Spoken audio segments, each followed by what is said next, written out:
With $250 from a CUSF compact grant, Urbana Middle School math students constructed and launched rockets, then analyzed data associated with the launch. For a month now, we've been building rockets in class.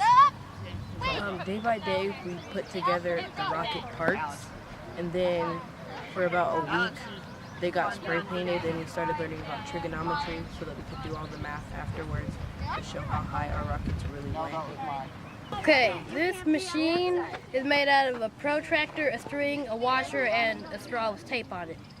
The way it works is like if you're doing trigonometry, you're trying to find the height of something, but you can't get the angle. You would use this to get the angle by looking through the straw up at the angle.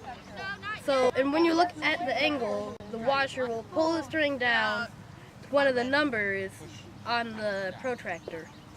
Then when it's pulled down, it'll say like 120 or 90. And you would go with the smallest number and then subtract 90 from it. So you can find the angle of how high the rocket or whatever you're measuring is going. This is useful because like the rockets say they go 75 feet into the air, but we can't test that out unless we can find out the angle to know how far it's going. Okay, so this is the engine, and basically in here is a bunch of rocket fuel that's been condensed. So basically they take a battery, which has two little electrical cords that snip on to this sort of paperclip-like thing. Then the electricity goes down these wires into this conductive material that's very conductive and sends an electric pulse.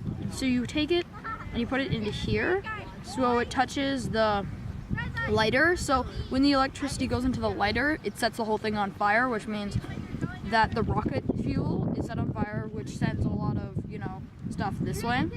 And once it's burned away, all the rocket fuel, it gets to this waxing stuff that doesn't burn very well, but so it doesn't send it up, it sort of keeps it in the same place.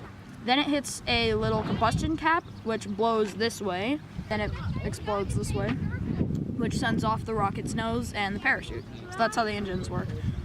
On a beautiful day last May, the students launched their rockets in Urbana's Lohman Park.